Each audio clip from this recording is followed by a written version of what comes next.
የአቦል ዜና ቤተሰቦች ዛሬም ለእናንተ ይሆናሉ ያልናቸው መረጃዎች ይዘናል። በቅድሚያም ርዕሶቹን እናስደምጣቸዋለን። የኮንዶሚኒየም ተመዝጋቢዎች ፓርላማ ገቡ። በመንግስት የተላለፈው ውሳኔ ተነገራቸው። ድምጻዊው የብልጽግና ባለስልጣናት ስልጣናቸውን እንዲለቁ ጠየቀም። ታጣቂዎች በአንድ ሰው እስከ 1.5 ሚሊዮን ብር እየጠየቁ ነው ተባለ።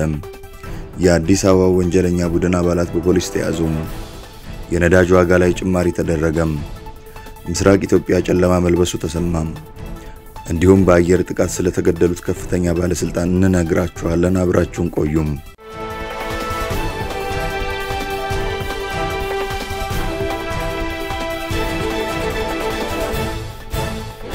ሰላም ጤና ይስጥልን። ይህ አቦል ዜና ነው።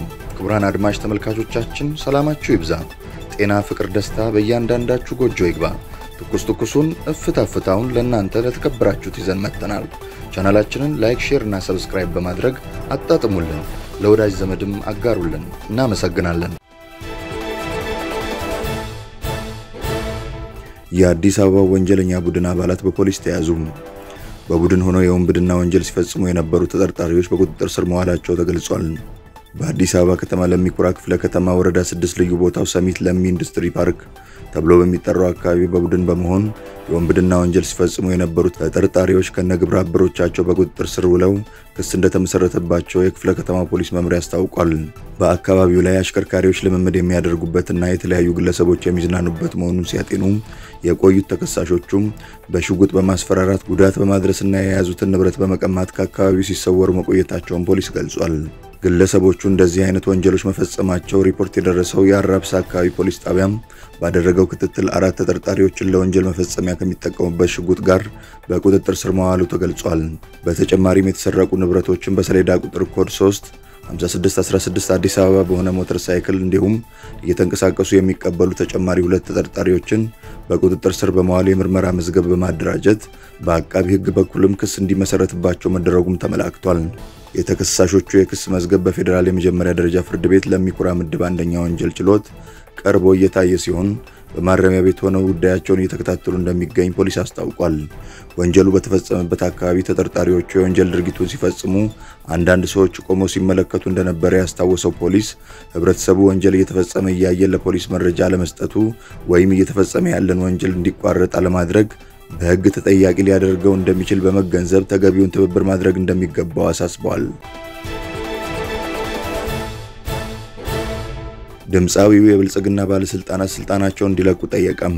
ህዝብ አንቅሮ እንደተፋችሁ በደንብ አውቃችኋል። በዚህ ደረጃ እየቃዣችሁ ነው።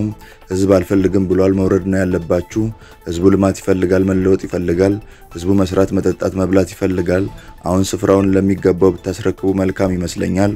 ዋጋ ያስከፍላችኋል። ወደ ጤና መታወክ ነው የሚወስዳችሁ። ስለዚህ ይሄን የተረዳችሁ ስልጣናችሁን አስረክባችሁ ውጡ። በቃም አሁን በቃ ምንም ጊዜ የላችሁም። አሁን እርቅም አይደለም ምንም አይደለም። በቃ መውረድ ነው የሚያስፈልገው በማለት ድምጻዊ ዮሐንስ በቀለ ቶክቻው ለሲዳማ ክልል ፕሬዝዳንት አቶ ደስታ ሌዳሞ መልእክት አስተላልፏል።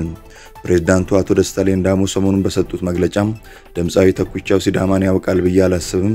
የሲዳማን ቋንቋ ተቀብሎ በሲዳምኛ መስፈኑ ነው እንጂ ሲዳማ ውስጥ ኑሮ የሲዳማን ስነ ልቦና አውቆ ሲዳማ አሁን ያለበትን ሁኔታ ተረድቶ ለሲዳማ ችግር መፍትሄ ለመሆን የተነሳ ሰው ነው ብዬ አላስብም። ቶክቻውን እውነት ለመናገር 30 ኪሎ ሜትር ከሐዋሳ አይኑን አስረን ወስደን የሆነ ቦታ ብናወርደው መንገዱን አውቆ ተመልሶ ሐዋሳ ይገባል ብዬ አላስብም ሲሉ መናገራቸው ይታወሳል። ይህን ተከትሎ ነው እንግዲህ ስልጣን ልቀቁ ሲል ድምጻዊው ጥሪ ያቀረበው። ታጣቂዎች በአንድ ሰው እስከ 1.5 ሚሊዮን ብር እየጠየቁ ነው ተባለ።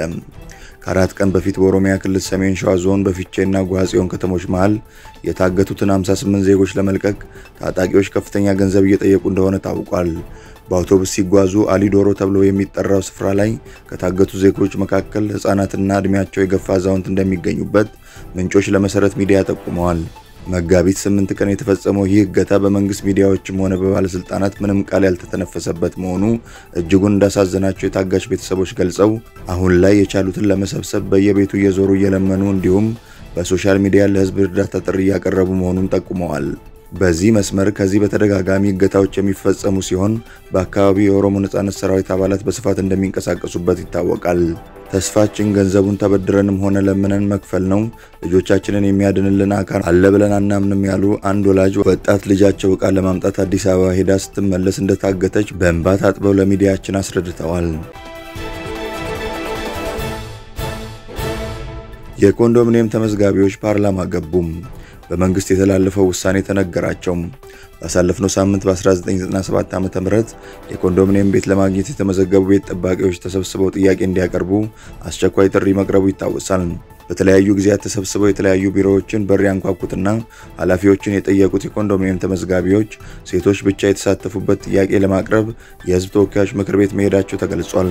ከዚህ ቀደም የ1997 የኮንዶሚኒየም ተመዝጋቢ መሆናቸውን የሚያሳይ ማስረጃና ፊርማቸውን አሰባስበው ለከንቲባ ጽሕፈት ቤት፣ ለአዲስ አበባ ቤቶች አስተዳደርና ልማት ቢሮ፣ ለሰብአዊ መብቶች ጉባኤ እንዲሁም ለኢትዮጵያ እንባ ጠባቂ ተቋም ያስገቡት የ1997 ተመዝጋቢዎች ጉዳያቸው ከእንባ ጠባቂ ተቋም ወደ ፓርላማ ተመርቶ ነበር።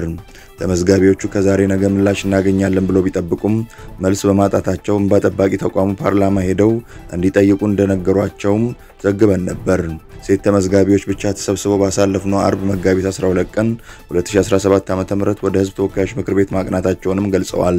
የ1997 የኮንዶሚኒየም ተመዝጋቢዎች ኮሚቴ የአርብ ቀኑን የውሎ ሪፖርት ይፋ አድርገዋል። ቀደም ሲል ተይዞ በነበረው እቅድ መሰረት ሴቶች መልእክተኞቻችን በህዝብ ተወካዮች ምክር ቤት የዲሞክራሲ ጉዳዮች ቋሚ ኮሚቴ ቢሮ በመሄድ ከኢትዮጵያ እንባ ጠባቂ ተቋም የተመራው ጉዳያችን ያለበትን ሁኔታ ለማጣራት ጥረት አድርገዋል። ሆኖም በውጪው በር በሚገኘው የመረጃ ደስክ በኩል መግባት አትችሉም ስለተባሉ የመጡበትን ምክንያትና ከየት እንደመጡ በመግለጽ ጉዳያቸውን የያዘውን አካል ሳያገኙ እንደማይመለሱ ይገልጻሉ። በዚህም ምክንያት የመረጃ ዴስኳ ስልክ ተደዋውላ ያለውን መረጃ ለማግኘት ችለዋል። በመረጃውም መሰረት ጉዳያችን እስካሁን ምንም ምላሽ ማግኘት አለመቻሉ የተገለጸላቸው ሲሆን ይህንኑ ለማሳወቅ የቋሚ ኮሚቴው ቢሮ የኢትዮጵያ ህዝብ እንባ ጠባቂ ተቋም የህግ ክፍል ዳይሬክቶሬት ዳይሬክተር የሆኑትን አቶ መንግስቱን በስልክ ለማግኘት የተደረገው ጥረት ስልኩ ስለማይነሳ አለመሳካቱ ተገልጾላቸዋል ብለዋል። ሴት መልእክተኞቻችን ይህ መረጃ ካገኙ በኋላም በቀጥታ ወደ አዲስ አበባ ከተማ አስተዳደር አቅንተው አቶ አባይነህን ለማግኘት ችለዋል። ከእነርሱም ጋር በነበራቸው ውይይት በቤቶች ልማትና አስተዳደር ኢንጂነር ቶማስ ጋር በመገናኘት የተደረገውን ውይይት በመጥቀስና በአጠረ ጊዜ በሚዲያ ይገለጽላቸዋል እንደተባል ሆኖም እስካሁን ምንም አለመስማታችንን በአካል ብንመላለስም አዲስ ነገር እንደሌለ ገልጸውለታል። ኢንጂነር ቶማስም በምላሹ የእናንተን ጉዳይ ውሳኔ ተሰጥቶበታል። ውሳኔው አማራጮች ያሉት ነው። ውሳኔውም አንደኛ ያሉት ቤቶች ተሰባስበው እንዲሰጣቸው፣ ሁለተኛ በ70/30 ፕሮግራም መንግስት ከሚያገኘው እንዲስተናገዱ ወይም ሶስተኛ በማህበር እንዲደራጁ ይደረግ የሚል መሆኑን አስረድተዋቸዋል። በመቀጠልም ቁጠባችሁን አጠናክራችሁ ቀጥሉ፣ ምንም ተስፋ የሚያስቆርጥ ነገር የለም፣ የእናንተ ጉዳይ በጣም ተስፋ ያለው ነው፣ በጣም ብዙ ቤቶች እየተሰሩ ነው እንዳላቸውና ቅደም ተከተልንም በተመለከተ ተጠይቆ መቼም እናንተ ነባሮቹ ተመዝጋቢዎች እያላችሁ አዲሶቹ ቀድመው የሚስተናገዱበት አግባብ አይኖርም፣ እንደ ቅደም ተከተላችሁ ትስተናገዳላችሁ እንዳላቸው ሪፖርት አድርገዋል። በተጨማሪም አዲስ አበባ ቤቶች ልማትና አስተዳደር ቢሮ ሄዳችሁ ወይዘሮ ቅድስትንና አቶ ሽመልስን ብቻ ማግኘት ይኖርባቸዋል በማለትም እንደገለጸላቸው ጨምሮ መግለጻቸውን ኮሚቴው ይፋ አድርጓል። ምስራቅ ኢትዮጵያ ጨለማ መልበሱ ተሰማም።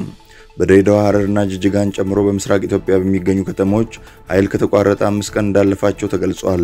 የኢትዮጵያ ኤሌክትሪክ ኃይል በበኩሉ ኃይል በመቋረጡ በአፋር ክልል አዋሽ 7 ኪሎ ከተማ አቅራቢያ በ3 የኃይል ማስተላለፊያ መስመር ተሸካሚ የብረት ምሰሶዎች ላይ በተፈጸመ ስርቆት የተከሰተ ነው ብሏል። አክሎም በዘራፊዎች ተቆርጠው የወደቁትን የኃይል ማስተላለፊያ መስመር ተሸካሚ የብረት ምሰሶዎች መልሶ ለመትከል እየተሰራ መሆኑን አስታውቋል። የማስተላለፊያ መስመሩን የማግኘትና ኃይል መልሶ የማስተላለፍ ስራ ይሰራል ተብሎ እንደሚጠበቅ በኢትዮጵያ ኤሌክትሪክ ኃይል የማዕከላዊ 2 ሪጅን ዳይሬክተር አቶ አለማየሁ ዘበርጋ ተናግረዋል። ነገር ግን ከተሞቹ እስካሁን ድረስ ጨለማ ውስጥ መሆናቸውና ነዋሪዎችም ከፍተኛ ችግር ውስጥ መግባታቸውን ለአቦል ዜና የደረሰው መረጃ ያሳያል። የነዳጅ ዋጋ ላይ ጭማሪ ተደረገ። በኢትዮጵያ የነዳጅ ምርቶች ላይ አሁንም ከትላንት ምሽት ጀምሮ ጭማሪ መደረጉ ተገልጿል።